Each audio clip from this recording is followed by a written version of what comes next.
24 hours without Liam Rosenior, and Hull City are going to have their pick of the bunch with his replacement. Yes, hello there and welcome back to the Hull City Fan Central YouTube channel, where today I'll be diving into every candidate for Liam Rosenior's job, so the new Hull City manager, and it's going to be a bit of a dicey one. So Adrian Al-Ajali has come out and actually made an official statement since the news broke yesterday. He appeared on TalkSport this morning and dove a little bit more deeper into the reason why he decided to part ways with Liam Rosenior.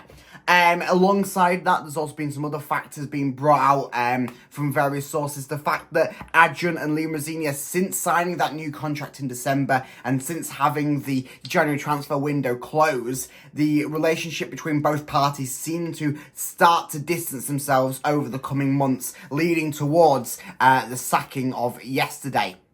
It's nothing major. It's nothing that's really been a snap change thing. It's just been a build over time where Adrian Al-Ajali wants an attacking style of football, and Liam Rosenior, of course, he has his own play style. It's worked to some extent this season, hasn't it? He got us to 7th in this table. The last game of the season was the only thing that was deciding playoffs for us, and you've got to congratulate him for that. But Adrian Al-Ajali, he's the owner of the club. He's a businessman. He wants the club playing a certain style of football, and so obviously he's going to do anything he can to get that certain style of football. He wants that attacking style of football.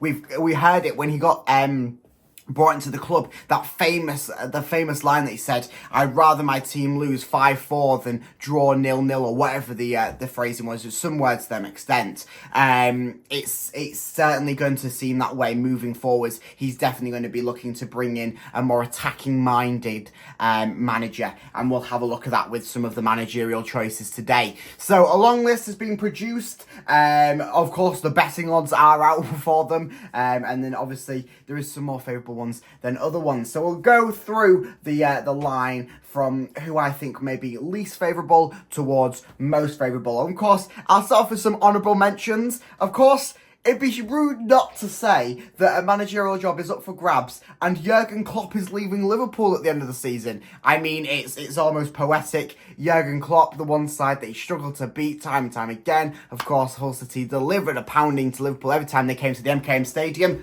Why would he not come to the MKM Stadium to come and manage the key side in Yorkshire? Don't quite think so. I think he's going to take his adventures elsewhere, and I think he's already said that he's not going to manage another club in England. Of course, there's another manager that is rumoured to be leaving a Premier League club at the end of the season. That is West Ham. So, of course, West Ham, they do have the fabulous David Moyes in charge. Of course, David Moyes, a bit of a toss and turn manager. He has some good seasons, he has some not so good seasons. He's rumoured to be leaving West Ham at the end of the season, and whether he makes his move to Hull City, that is up on the cards. Of course, the Premier League season is not over yet, so we probably won't hear fully on them details. If it is David Moyes looking to be in charge of Hull City, we won't hear on that front for maybe a few more weeks. Some candidates that are up for grabs at the moment and do seem to be on the favourable list. Of course, you've got Jesse Marsh, former Leeds United manager, so hopefully it's not him. There's a long list as well with Scott Parker, Terim, Atlan,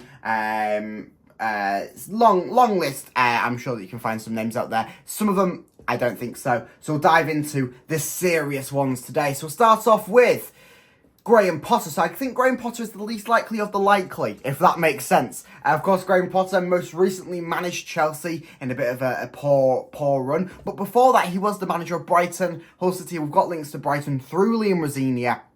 And of course, a few ex-Brighton lads at Hull City at the moment. And I do think Graham Potter will be a fantastic manager to transition us out of the Liam Rosenior's playstyle. Of course, Graham Potter's playstyle with Liam Rosenior is a little bit similar, but of course, Graham Potter, it's a bit more refined. Of course, Premier League manager being at that, and a man who's been tipped for the England job, and of course, he is heavily lined up for some other jobs elsewhere in the world. So, that's why I think it's one of the least likely of the likely. I think Man United are interested in him, and then also Ajax. I believe Ajax Ajax are looking to grab him up. I know I wouldn't be surprised if there's many more clubs looking to eye up the young-ish England manager. Young for a manager, I must say. Next up, Steve Cooper. So Steve Cooper, we're merging more into the likely scenarios. I think the next 4 managers that I'll talk about are managers we could see in Hull City. I was going to say Hull City shirts. They'll probably won't be in the shirts, but they'll certainly be in the dugout.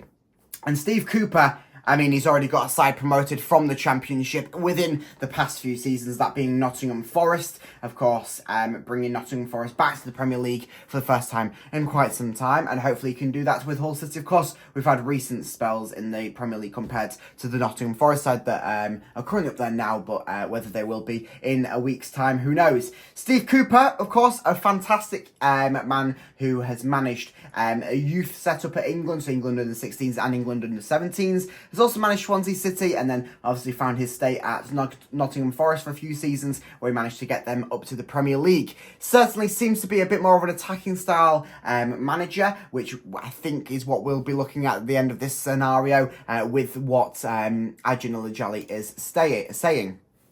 Next up is my personal favourite pick for the manager position. I think that this man will be, not will be the manager, but I think he'll be the best bet for us. I don't think Ajin will go with him, but I do think that he seems the best fit, and that is Will Still. So Will Still, of course, he's a young manager. I'm sure if you have heard about him, you know where I'm going with this one. A young manager just come out of managing Reims over in France.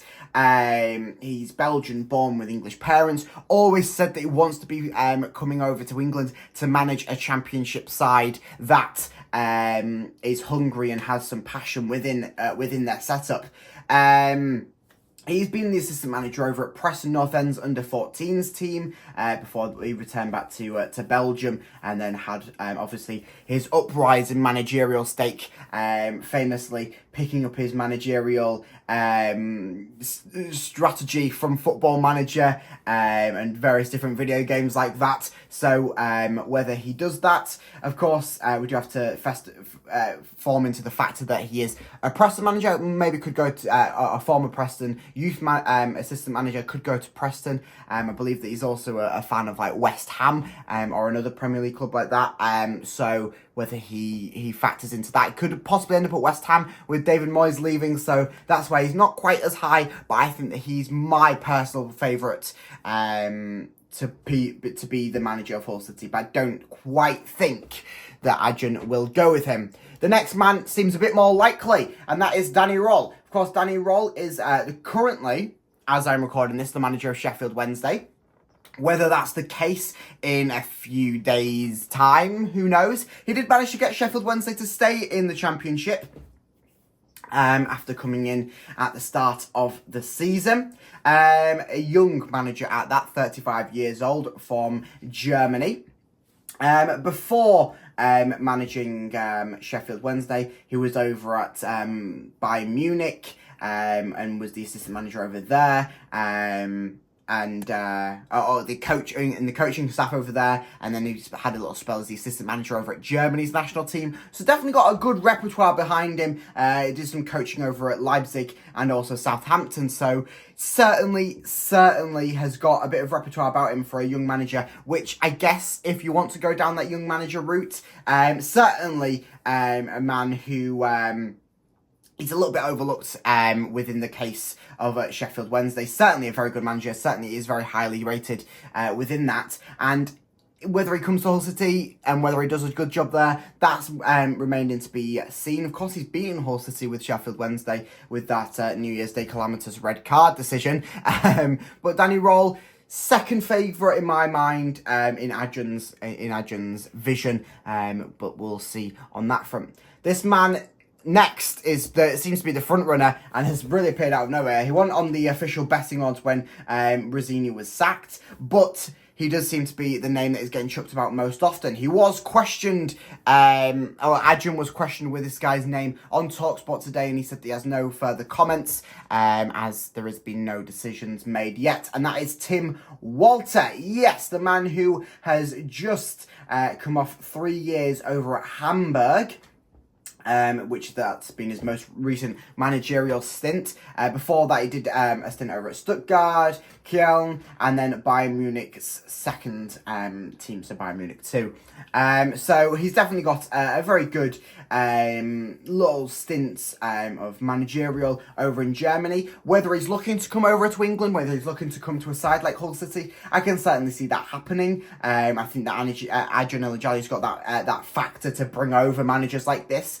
And I'm surprised as well, looking at these names, none of them have been Turkish managers or have them Turkey links. So whether we're trying to arrive away from that, who knows? But I wouldn't be surprised if a Turkey manager come and gets his name popped up within the next day or two. But Tim Walter does seem to be the current front runner for taking over that Hull City job. I mean, you search into his name and everything pops up with him links with Hull City. So I think that he, at the moment, seems like the most favourable pick. He's the name that's getting chucked about the most. He seems to be the man that everyone is wishing Hull City will get. Whether he does come to Hull City and gets the best out of them is remaining to be seen. He was sacked in February 2024 from Hamburg after having a few less than favourable seasons, we'll say, failing to get the side out of the German second division. So whether that plays into the factor why Adrian maybe wants him or doesn't want him, who knows at this point. Of course, we are early speculating 24 hours after Rosinia's sacking. So there will be no official statement, but there will be certainly some talks going on behind the scenes in the coming days, and whether that leads into something by the end of the week. But obviously no immediate pressure to get a manager, and I think that's why Hull City have released this so soon after the season, is because they don't want to put themselves into a pressure situation where they're on like a massive crunch to get a manager within 2 hours or within 2 days or something like that. But we've got time before the transfer window opens. We've got time before we need to sort of have a proper look into planning out for pre-season. Of course, the next big thing will be the retained list, and whether that has been already done with Rosinia, and then that goes ahead, or if it's just the new manager comes in and looks at Rosinia's list and goes, yeah, okay, I'll pass it off. We'll wait and see on that front, but I was very much looking forward to seeing this retained list, because I think that with Rosinia's moving forwards, he was going to have a little bit of a reshape, especially around some of the players that don't get an awful lot of game time. So we will wait and see on that front. But who knows what this means for the future of Hull City? Who knows what this means for the future of the players? And of course, them key loan players that some of them was looking to bring in. So let me know down in the comments who you think will be the Hull City manager come the end of this whole calamitous fest. Let me know your thoughts 24 hours after Rosinia's sacking, and any other names that I may have missed out on the managerial list. But make sure you like and subscribe, as I will keep you up to date on everything on the hunt for the new manager. Thank you and goodbye.